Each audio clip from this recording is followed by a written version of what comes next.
Hello, everyone. Happy Training Tuesday, the final Training Tuesday of 2020, which good riddance to this year, as I know what a lot of people are thinking.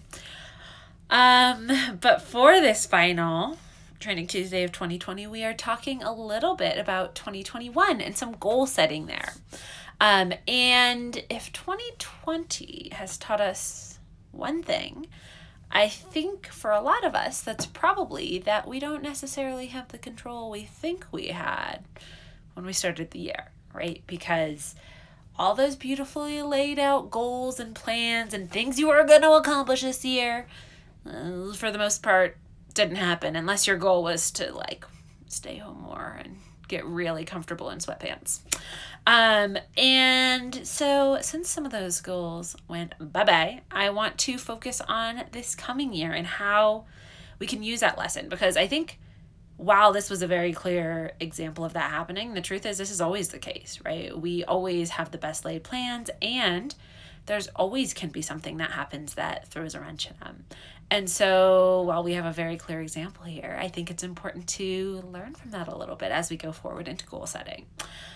Something I talk about almost every year around this time is this idea of goal setting, because real talk is control is compelling, right? For a lot of us, we like to set resolutions. We like to say, this year I'm going to be a different person and I'm going to do X, Y, and Z and I'm going to accomplish all these things.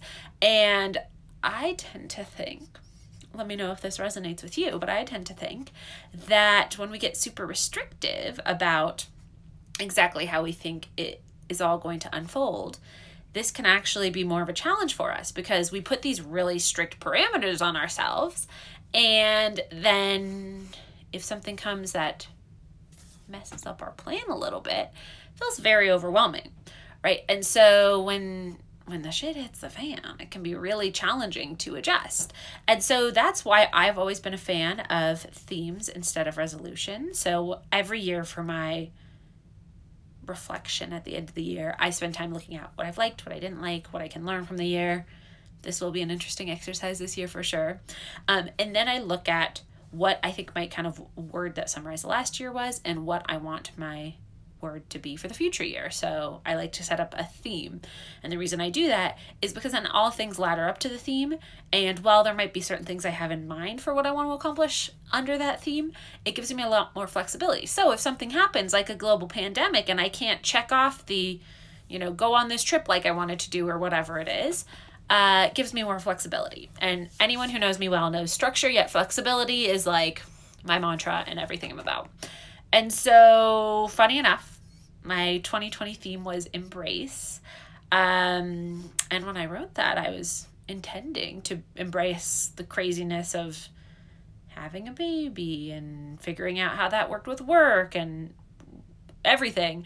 And it ended up being a really helpful theme for other reasons, like, embracing the chaos of all this. But that was my theme for this year. And so I guess that's what I wanted to share with you today, is to remind you that as compelling as that control can feel, we don't necessarily have it. And so let's learn from that. Let's try and set something that's going to have direction for us, that can keep us motivated and yet be a little more flexible. And so my 3 little reminders for you as you go into your 2020 reflections and 2021 goal setting is, 1, if you want a different result, try a different action, right? So if you've been saying, I want X, Y, and Z to happen this year, and it hasn't, maybe see if you can do something different. So that's often why people reach out to me as a coach who are wanting to figure out something with their career, right? They've been trying to figure out what it is that they want for a long time and it hasn't been working. And so they need additional support, right? But if you want a different action, try a different result.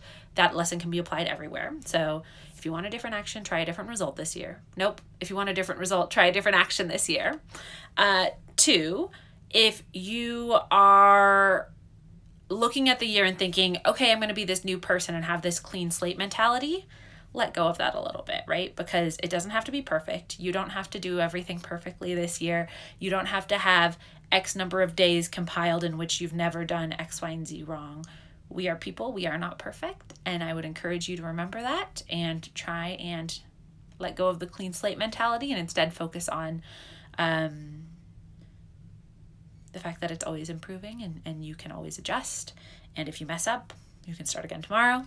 And then 3, I want to encourage you to think about big picture direction opposed to specific resolutions, because I tend to think that's more helpful. And while that is maybe not the super particular control we might always want in the situation, I find that it works better. And a year like this is quite the example of that. Okay, so that is my tip for you today. Those are my 3 tips. Think of the action, do a different action if you want a different result. I really had to think about that one. Let go of being a perfect and being a clean slate, perfect person, and focus on big picture opposed to specific resolutions. So those are my 3 tips as you look reflectively over the year and start to think about the coming year. Let me know, definitely, please let me know in the comments which of those 3 resonated with you the most, because I'd love to hear from you, okay? So those are my tips for you today as you start to think back on the year, start to get nostalgic. Not really. I don't think anyone's gonna be too nostalgic for this year. I mean, it has glimmers, but that is my tips for you this week, okay? So get working on that and reach out to me if you need me. And in the meantime, happy working. Happy 2021 ending. No, happy almost 2021, people. Have a good one.